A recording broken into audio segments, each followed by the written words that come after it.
up, guys? Welcome back to El Merengue Culé. I wanted to start off this video quickly apologizing. I know that I didn't post a video. Well, one, it's been 2 weeks since we've posted a video. That's because we were on international break. And then I didn't post a video after that Real Madrid versus Athletic Bilbao game, in which we unfortunately got eliminated 1-0.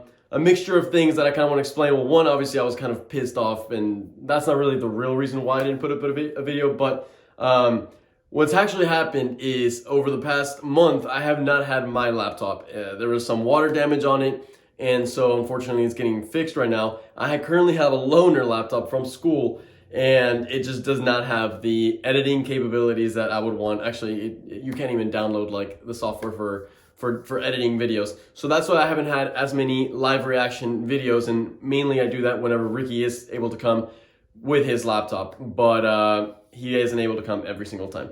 So anyways, against Athletic Bilbao, I didn't have my laptop with me, so I couldn't really edit it well, and I was, pissed in the moment that they had just been eliminated. I was like, you know what, I just need to take a day off, and then that turned into 2 days off. But this video, I want to recap that, just quickly give you guys my thoughts, my opinions on that Athletic Bilbao loss, and then we'll talk about this weekend. This is a big weekend. A lot of the top table of La Liga is playing against each other, so there's definitely going to be some changes in the positions around by the end of Sunday. But let's go back to the Athletic Bilbao game in Copa del Rey quarterfinals. We go in there without Karim Benzema and a Vinicius Jr. that was coming straight from Brazil after having played a game in, I believe, like 24 hours before.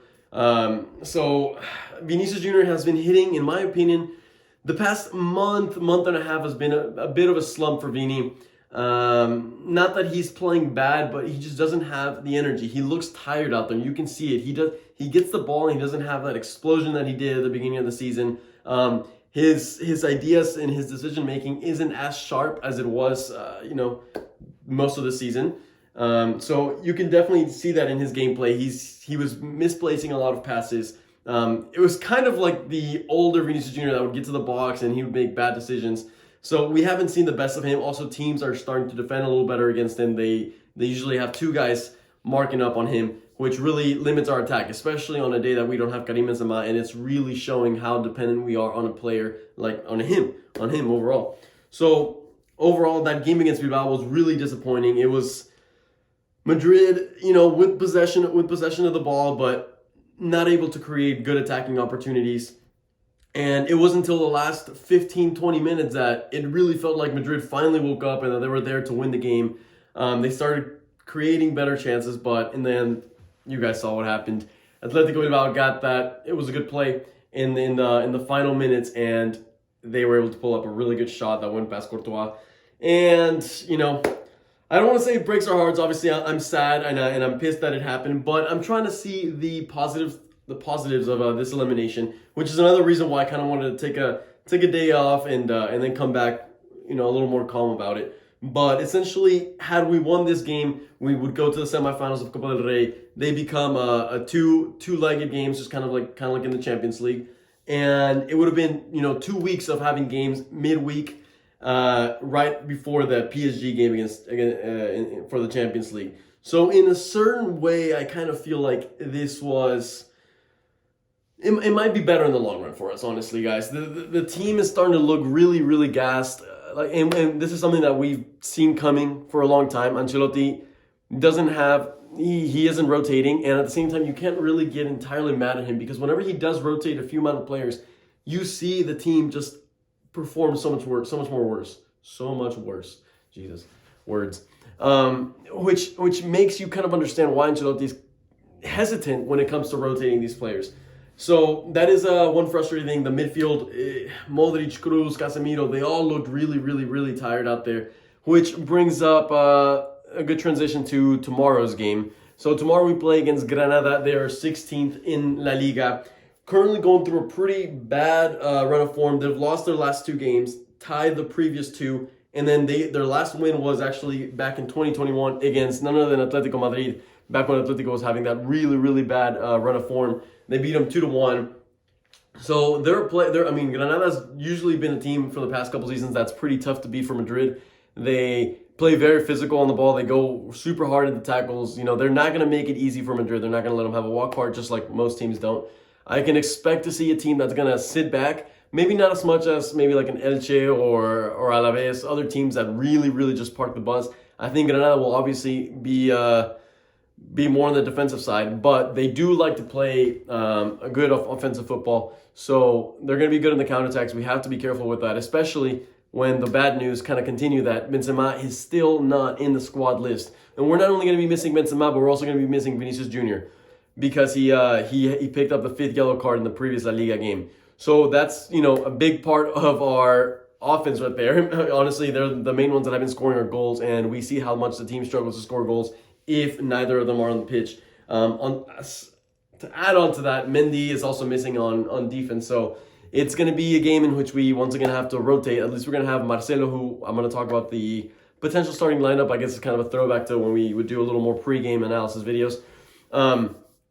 In goal, it's going to have to be Courtois. On the right back position, Ancelotti might actually go for Carvajal. You know, he's been back. He hasn't gotten many minutes, but this could be a good game to kind of throw him in there so he can start getting, you know, back into rhythm.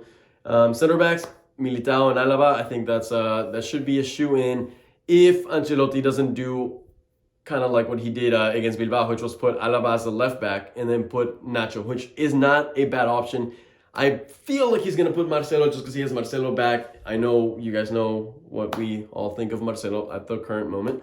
But he might trust him with a game. He actually did not play that bad against Elche when he picked up that red card. Completely unfair red card, by the way, but nonetheless, it was a red card. And so that's for the 4 in the back. Midfield, I would love for him to play Valverde. I think Valverde has been very neglected, and we're kind of seeing that in his form. He's just not playing like the Valverde that we knew a couple seasons ago, and that's a big part of, you know, Modric playing really good. That has completely taken Valverde the spot, but he needs to be given some trust again. Modric needs some more rest. I mean, Casemiro and Cruz do too, but we can't sub them all out, right? So I'm going to go for my ideal one would be Casemiro, Toni Cruz, and Valverde, but knowing Ancelotti, he might throw Modric up there as well. And then up front is where we have the real question mark. Obviously, no Benzema or Vinicius Jr., like I mentioned earlier. So I want to say that we're going to go for Asensio, Jovic at striker, and Hazard on the left. Now, I could easily see Rodrigo over either Asensio or Hazard. But I do think that we need to have an actual striker. He tried the false 9 against Athletic Bilbao this last week, and I don't think it worked out really well. Asensio was pretty lost. He then subbed in Isco. I don't think it worked out well for us, guys. So I'm going to go for Jovic. It's just the best option we have. We need a striker. I know Jovic has been having just another bad season, but he is what we have. Mariano's also injured, so that's not an option. So I'm worried for the attack for tomorrow. We're going to have to be clinical because we're probably not going to create that many chances. We're going to have to be clinical, put them away, and then play some good defense. So let's hope Marcelo's also wakes up on the right side of the bed. But with that being said, guys, I just kind of wanted to explain to y'all why there was no video right after the Bilbao game. I hope you guys understand. Hopefully, I should be getting back my laptop. If not this week, the next week. I'm praying on it. But also, Atletico plays Barcelona tomorrow, so we're going to have that video. Ricky will come over and we'll obviously we should have that live reaction video. With that being said, make sure you hit a like button. Let me know down in the comments what you think of either the Bilbao game, this Granada game that's coming up. And with that being said, a la Madrid.